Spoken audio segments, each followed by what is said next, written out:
नमस्कार प्रिय दर्शकांनो, Marathi club channel वरती आपले सर्वांचे स्वागत आहे। मित्रांनो, नशीब आणि कर्म यांपैकी कोणावर विश्वास ठेवला पाहिजे?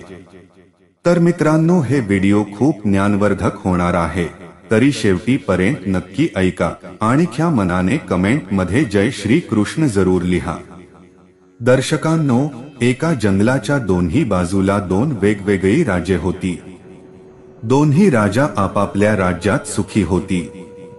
दोन्ही राज्यांच्या मध्ये एक संत राहायचे। दोन्हीही राजा त्यांना आपले गुरु मानत आणि त्यांचा खूप आदरही करत। त्या जंगलाच्या मध्यातून एक नदी वाहायची की जी दोन्ही राज्यांचे एकमेव पाण्याचे स्रोत होती। काही दिवसांनी त्या नदीवरून दोन्ही राज्यात मोठा वाद सुरू झाला, ज्याचं रूपांतर युद्धात झालं। युद्धाची तयारी सुरू झाली। दोन्ही राजा एक एक करून आशीर्वाद घ्यायला त्या साधूंकडे आले। पहिला राजा आशीर्वाद घ्यायला आला असता साधूंनी आशीर्वाद दिला आणि सांगितले की तुझ्या भाग्यात युद्ध जिंकण लिहिलेले नाही, पुढे ईश्वराची इच्छा। राजा निराश होऊन निघून गेला। त्याने विचार केला, हरायचंच आहे तर पूर्ण ताकद लावून लढून हारूया।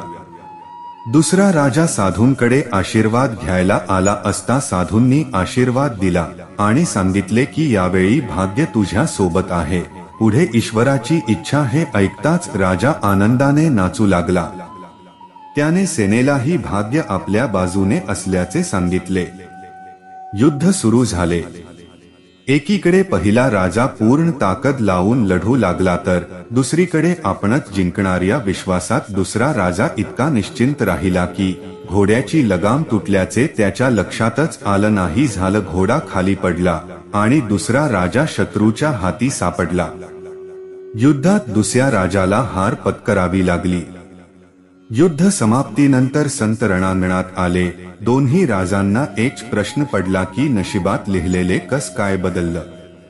साधू म्हणाले, नशीब कधीही बदलत नाही, बदलला ते तुम्ही। पहिल्या राजाला माहित होत की तो हारणार आहे, म्हणून त्याने प्रत्येक गोष्ट लक्षात घेऊन युद्धाची तयारी केली। याउलट दुसऱ्या राजाने जिंकण्याआधीच जल्लोष सुरू केला। शेवटी तेच झालं। नशीब नाही बदलले तुम्ही, तुमचं व्यक्तित्व बदलले। नशीब हे लोहासारखं असतं, जिथं कर्मात चुंबक उपस्थित असेल तिथं ते आकर्षित होत। नेहमी चांगलं कर्म कराल तर नशीब तुमचंच आहे, पण जर नशिबावर अवलंबून राहून कर्म करीत नसाल तर फक्त दुःख आणि अपयश मिळणार।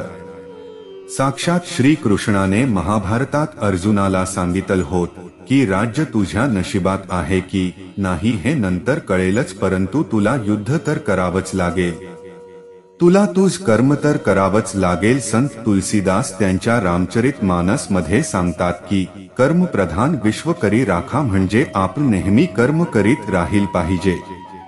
भगवद्गीतेच्या दुसऱ्या अध्यायात 47वा श्लोक आहे, कर्मण्येवाधिकारस्ते मा फलेषु कदाचन मा कर्मफलहेतुर्भूर्मा ते संगोस्त्व कर्मणी। अर्थात तुझा अधिकार केवळ कर्म करण्याचा आहे, त्याच्या फळांवर नाही, म्हणून तुझा कर्म करण्याचा उद्देश फळप्राप्ती हा नको, कर्म करण्यामध्येही तुझी आसक्ती नको। तर मित्रांनो, हे व्हिडिओ जर तुम्हाला आवडले असेल तर व्हिडिओला लाईक आणि चॅनलला सबस्क्राईब करायला विसरू नका आणि आपल्या मित्रांनाही हे व्हिडिओ शेअर नक्की करा। धन्यवाद।